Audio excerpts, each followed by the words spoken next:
Assalamu alaikum and welcome to Islam Channel News. I'm Maz Patel. On the 61st day of the Israeli war on Gaza, intense bombardments persist. Israeli attacks escalate across central and southern Gaza, resulting in dozens killed in Deir al-Balah homes. A UN special rapporteur urges a halt to the civilian massacres as Gaza hospitals struggle with a surge in urgent care cases. A senior Hamas official rejects negotiations with Israel without a halt to the Gaza offensive, and Israeli leaders vow to continue the war. The death toll in Gaza surpasses 16,248, with over 43,000 injured since October the 7th. And in Israel, the official death toll stands at about 1,200. An Al Jazeera reporter notes that occupation aircrafts bombed displaced people from the eastern regions of Gaza City. And the United Nations reports that Palestinians in the Gaza Strip are living in an absolutely horrific situation. The World Food Programme states that distributing aid in Gaza has become almost impossible, putting the lives of humanitarian workers at risk. The organisation urgently calls for a humanitarian ceasefire in Gaza. Now, the Gaza Health Ministry reports 73 people were martyred and 123 were injured, arriving at Al-Aqsa Martyrs Hospital during the past 24 hours. The medical director of Al-Aqsa Martyrs Hospital mentions that some patients passed away in the emergency department due to the lack of intensive care unit rooms. And UNRWA, the United Nations Refugee and Welfare Agency for Palestinians, states that the entire Gaza Strip has become one of the most dangerous places in the world. And there's no safe area anyway, despite Israeli claims to the contrary.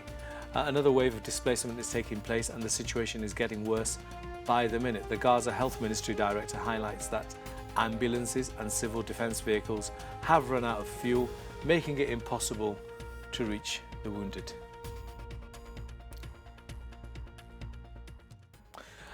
Now we're joined by Hasasyan, who is a Palestinian academic and also a diplomat. He serves as the Palestinian ambassador, or he did serve as a Palestinian ambassador to the United Kingdom for many years, including his other posts in Hungary, and he now serves as the ambassador of Palestine in Denmark. He's got a PhD in international relations, and Manuel is also a professor of politics who taught in many universities around the world. Welcome, Mr. Hassasian, Your Excellency, to our program. It's really good to have you this afternoon. Thank you very much. But I want just to make one comment. I can't see you on the screen. Okay. If it's possible, it would be better, so I could have an eye contact with you. Yeah, sure. I believe the team are in the process of fixing that technical error. So if you just bear with me, I'm pretty sure you should be able to see it. We'll no just, problem. Whilst that's being resolved, could you just give us an up-to-date in terms of the information that you're receiving from Gaza? Actually, I mean, what is happening the last couple of days, that the bombardment intensified in the southern part of Gaza, in Khan Yunis, under the pretext that now the leaders of Hamas and the fighters of Hamas are now being situated in the underground tunnels in the southern part of Gaza, where they believe that they have shifted, I mean, their carnage from the northern part of Gaza to the southern part of Gaza. So there is no place safe for the Palestinian Gazans, whether they are moving from the north to the south or backward from the south to the north. Gaza is not safe at all now. There is no way that these people, could seek refuge. And of course, the intention of the Israelis in trying to flatten Gaza completely and to carpet it by bombarding it is to put pressures on the Palestinians in Gaza, I mean, to start migrating forcefully, I mean, through the Rafah border crossing, and to put pressures on the Egyptians so as they could receive them. Ambassador, And of course, there is, yes. Ambassador, sorry to Yes, go interject, ahead. but there was a clip yesterday of the Israeli ambassador in London, a lady called Sivi Levy, who claimed that the United Nations have designated safe areas, and she mentioned a place called Mawasi, saying that civilians could gather in Mawasi. However, Sky News, who were interviewing her, later said there was no provision for anything or anybody to go to Mawasi. Could you tell us what the situation is, firstly, for in that particular region called Mawasi? Well, actually, I'm not an expert, on the geography on Sure. Gaza, so I cannot give you, a detail there. But these are pure lies.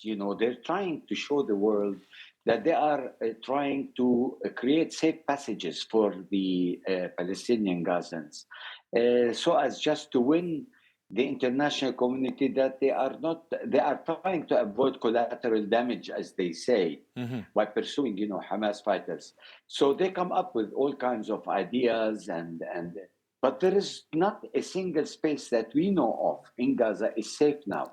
Bombardment is like carpeting bombardments that we are witnessing today, and it's getting intensified every day. And as I said earlier, maybe if we were on the air, is the fact that Israel is intensifying its air raids, because they know that at one point they have to stop, maybe 2 weeks, 3 weeks, but they want to inflict as much damage on the infrastructure, on the buildings, on hospitals, churches, water, and what have you.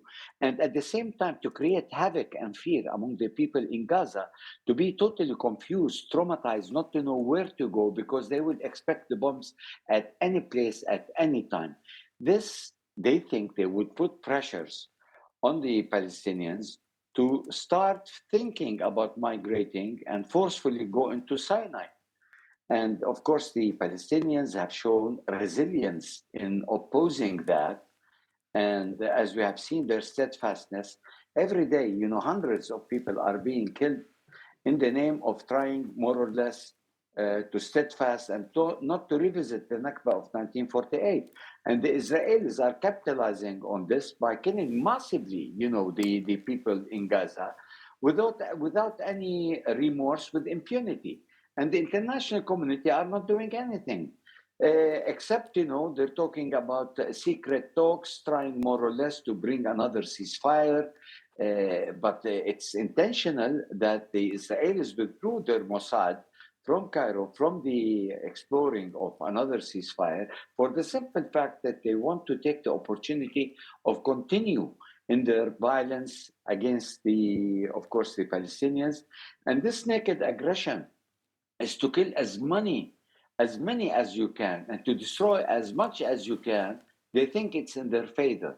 But as we mentioned before, I think Israel is losing it. It's madness. It's a rogue state. It's an apartheid state. It's a state terrorist. And the international community cannot close their eyes to see what Israel has been doing for the last almost 2 months against innocent civilians in Gaza. And this disproportionate is not being justified or rationalized or factored in the acceptance by the international community anymore. I don't know where the buck stops here with Israel, and who is going to stop this rampage, this killing, this carnage, by the Israelis, as long as it has been supported militarily, financially, politically by the United States of America and by other, European countries that are totally subservient to that of the diktat of American policy in the Middle East. Ambassador, I want to just talk about the response of the United States now, and to focus on two particular areas. Samantha Power, the Secretary of State responsible for international aid, I think that's her brief anyhow. She was in Egypt and she went, I believe, she went close to the Rafah border. Anyhow, she announced, I think, 1,000 tons of US aid that will be going into Gaza as soon as Israel allows. And secondly, Antony Blinken, the Secretary of State, also announced yesterday that they will be revoking any visas for those they deem to be harming the prospects of peace. In the first wave, a number of Palestinians were singled out, but it's expected that this is particularly targeted at those extremist settlers who are causing mayhem in the West Bank. Can I have your response to both aspects? Well, actually, I mean, we do, acknowledge that the United States wants to send humanitarian assistance, but this is not the role of the United States. The role of the United States is beyond giving humanitarian assistance. The role of the United States is to stop this carnage. It is the only country that could really put pressure on Israel and to stop this carnage. Letting Israel continuing with its bombing and trying to show the other side that they are trying to help the Palestinians through humanitarian assistance, through coming to a compromise in hostage exchanges and what have you. These are mere cosmetics, my friend. The intention of continuing in destroying, decimating the Palestinians, I think the Americans are partners to this conflict. We cannot really try to shy them from the responsibility of how they have been since day one until today, furnishing Israel with all kinds of bombs, material, financial, veto power, whatever. And then you come and tell me that they are trying to give humanitarian assistance and to talk about a two-state solution. What is left of the two-state solution? What are they talking about? They are trying basically to put cosmetics on their face because elections is coming and Biden does not want to lose the minority and the Arab votes in the United States in the coming elections. He's trying to modify his face by doing that. Concerning visas, my friend, yes, everybody who is not condemning Hamas for the onslaught of 7th of October are going to be denied visa. And by the same token, the Israelis are denying visas for UN officials working in the occupied territories, whether the West Bank or Gaza, because of their position, because of their assistance to the Palestinians, and because they did not go on television to denounce October 7th. So, how could you explain the coincidence if it's not mutually had been decided by both countries to punish people otherwise in not condemning Hamas? Yes. Still, they are obsessed by the October 7th Hamas, and they are trying to justify all these killings, all these massive killings, going back only to Hamas and not going back to the root cause of the problem since 75 years old. And the United States of America, 30 years, have done nothing to promote the Oslo Accords except to give the green light for the Israelis to continue building settlements. Now we are seeing some lip service from Tony Blinken, the Secretary of State, by saying that the settlers should not do this, should not do that. We are against the settlers' violence against the Palestinians, the occupied territories of the West Bank, because there would be another front which Israel cannot afford. And he is trying, just to create a balance in their attitude. But it is crystal clear that the intention of the United States is not clear whether to stop this violence or not.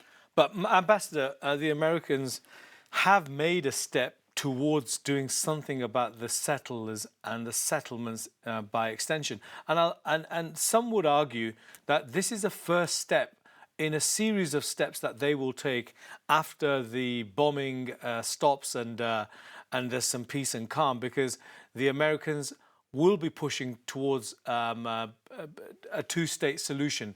They've said it all along, whether Israel wants it or not. The international community, by its silence right now, is preparing itself for another concerted effort towards a two-state solution. And this is one of the preemptive measures that they are taking. That's what some analysts are saying. Well, let me tell you, first of all, what they have done so far in stopping the settler activities. I mean, in terms of killing Palestinians, going to the villages, creating havoc, burning and uprooting trees and whatever. And you have seen this on television. Everybody is seeing it. What they have been doing, except criticizing and telling Israel, this has to stop, this has to stop. But nobody is listening to the United States. I mean, look, what is happening today in the West Bank is a precursor to another third intifada against Israel. All right, that's number one. Number two, if the United States of America cannot really put pressure to stop the violence in Gaza, how on earth they are going to put pressure to the Israelis to relinquish the territories of the West Bank, to dismantle the settlements, to bring back Gaza geographically in terms of contiguity with the West Bank, and to create an independent Palestinian state as they have shouldered it back in 1993 with the Oslo Accords. But then, It is, Ambassador, I mean, sorry to interject. It's not serious. It's not serious. I mean, you know, these are statements that are hollow now, where they have failed dismally in stopping this carnage first. But Ambassador, I mean, the only power that has any leeway over Israel in the world is the United States. Now, if we are to assume that your hypothesis is correct, where the United States is paying lip service, it's not going to do anything,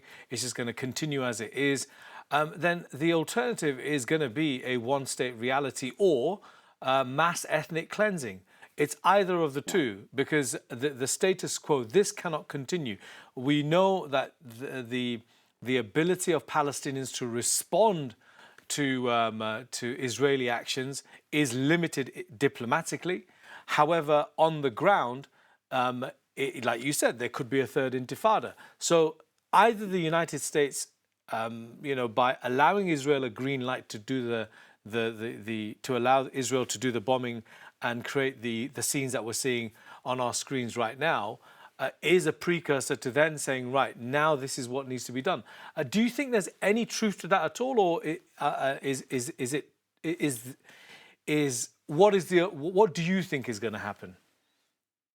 Well, listen, actually, we cannot really project the future because we're not wise men as much as we try to be. Of course. 30 years for the Oslo Agreement. And we had golden years during Arafat, God rest his soul. Nothing has been done in the peace process. Now, Hamas comes as an added dimension, and now everything is being put on Hamas as being the spoiler to the peace process. Mm-hmm. Of course, this situation was created by the brutal occupation, by the policies of extermination, and by the apartheid policy, which created extreme groups also among the Palestinians.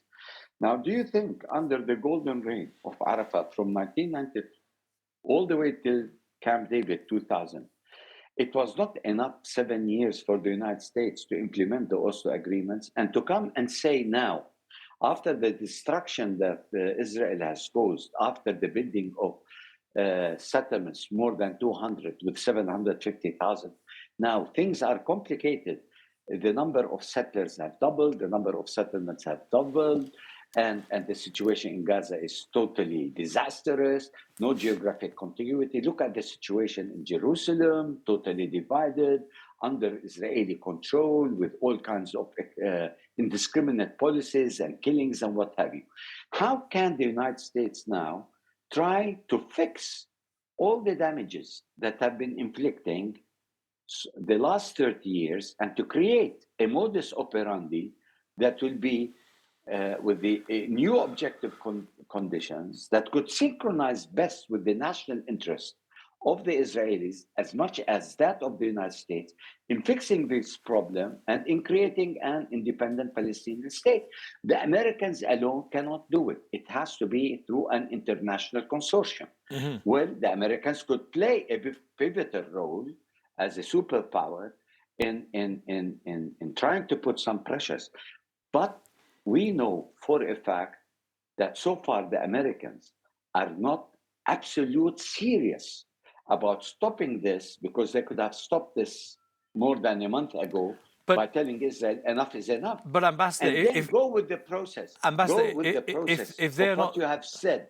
Yeah, if they're not serious, then Ambassador, my question to you is, what's going to happen? I mean, you are right that we haven't got a crystal ball and we can't predict, but you can see the outlines of what can happen, and you can see the parameters of what the worst case and the best case scenario is.